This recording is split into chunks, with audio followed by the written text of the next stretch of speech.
Aktivitas manufaktur Indonesia berada di posisi yang terlemah dalam 13 bulan pada bulan Juni 2024, meskipun masih berada di fase ekspansif. Data Purchasing Managers Index atau PMI yang dirilis S&P Global menunjukkan angka indeks manufaktur Indonesia turun ke level 50,7 di bulan Juni dari level 52,1 di bulan Mei. Penurunan aktivitas manufaktur ini dipicu oleh ekspansi output dan permintaan baru yang melambat. Produksi naik pada laju rendah sejak bulan Mei 2023, sementara pertumbuhan permintaan baru merupakan yang paling lemah dalam periode 13 bulan. Harga bahan baku yang naik akibat pelemahan rupiah juga menjadi tekanan bagi sektor manufaktur, ditambah lagi ekspor juga mengalami pelemahan. Perlambatan PMI manufaktur juga berdampak pada sisi kepercayaan dunia bisnis. S&P mencatat kepercayaan dunia bisnis masih berada di level terendah dalam 4 tahun. Tak hanya itu, pelemahan rupiah turut menjadi beban baru karena membuat harga bahan baku terus meningkat tajam. Volume pembelian bahan baku terus naik, tetapi laju pertumbuhan yang paling lambat sejak November 2022.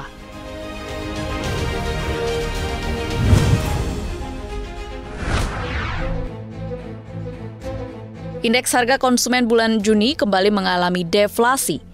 Badan Pusat Statistik mencatat IHK bulan Juni deflasi 0,08% secara bulanan. Dengan demikian, inflasi tahunan mencapai 2,51%. PLT Sekretaris Utama BPS Imam Mahdi merinci, kelompok penyumbang deflasi adalah makanan, minuman, dan tembakau dengan andil 0,14%. Harga bahan pangan yang mengalami penurunan tertinggi antara lain bawang merah, tomat, dan daging ayam ras. Sementara harga komoditas cabai rawit, cabai merah, dan emas perhiasan, harganya justru naik dan menyumbang inflasi. Sebanyak 26 dari 38 provinsi Indonesia mengalami deflasi, sedangkan 12 lainnya mengalami inflasi. Deflasi terdalam sebesar 1,11% terjadi di Papua Selatan. Sementara itu, inflasi tertinggi terjadi di Papua Pegunungan, yaitu sebesar 2,11%.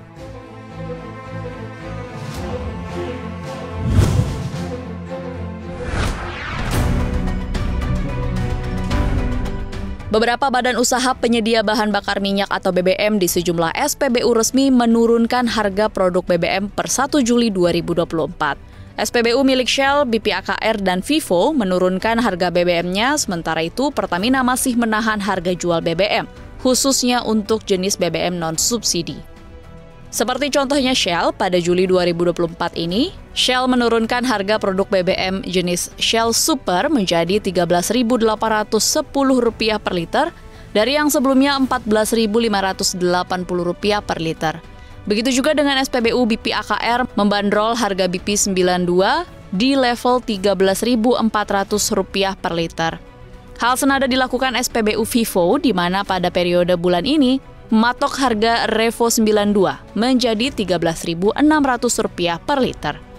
Sementara itu, Pertamina sama sekali tak mengubah harga BBM non-subsidinya sejak beberapa bulan lalu. Juru bicara Pertamina Patraniaga, Happy Wulansari, mengatakan bahwa untuk BBM non-subsidi, pihaknya masih melakukan evaluasi dan monitor terkait pergerakan harga minyak dunia dan nilai tukar rupiah.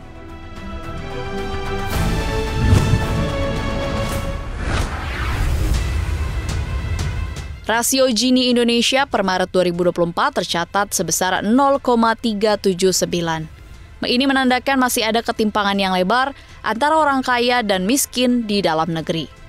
Meski demikian, rasio Gini tersebut sudah lebih rendah dibandingkan dengan Maret 2023 yang sebesar 0,388. Menurut PLT Sekretaris Utama BPS Imam Mahdi, situasi ketimpangan juga dalam tren penurunan.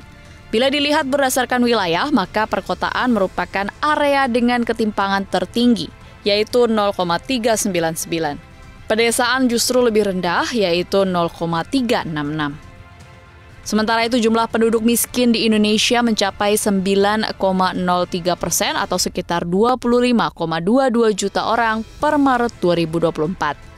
Jumlah tersebut turun 0,33 persen poin atau lebih rendah 680.000 orang year on year.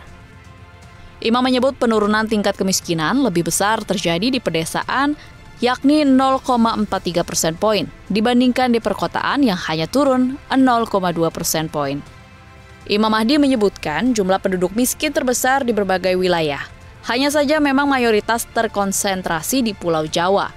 Data BPS menunjukkan Jawa Timur menjadi provinsi dengan jumlah penduduk miskin terbanyak, yaitu 3,98 juta jiwa, disusul Jawa Barat, Jawa Tengah, Sumatera Utara, dan Nusa Tenggara Timur.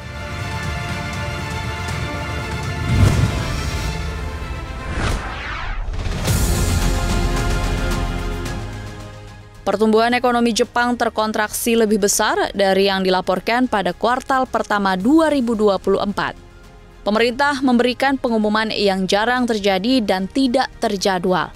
Hal ini mengaburkan prospek pemulihan ekonomi negeri itu. Pada Senin 1 Juli, PDB real Jepang terkontraksi 2,9% secara tahunan pada bulan Januari hingga Maret. Turun dari perkiraan sebelumnya, yaitu turun 1,8%. Pemerintah mengatakan revisi angka PDB untuk Januari hingga Maret mencerminkan koreksi yang dilakukan pada data pesanan konstruksi. Revisi ke bawah kemungkinan juga akan menyebabkan pemotongan perkiraan pertumbuhan Bank of Japan dalam proyeksi triwulan baru yang akan dirilis akhir bulan ini dan dapat mempengaruhi waktu kenaikan suku bunga berikutnya.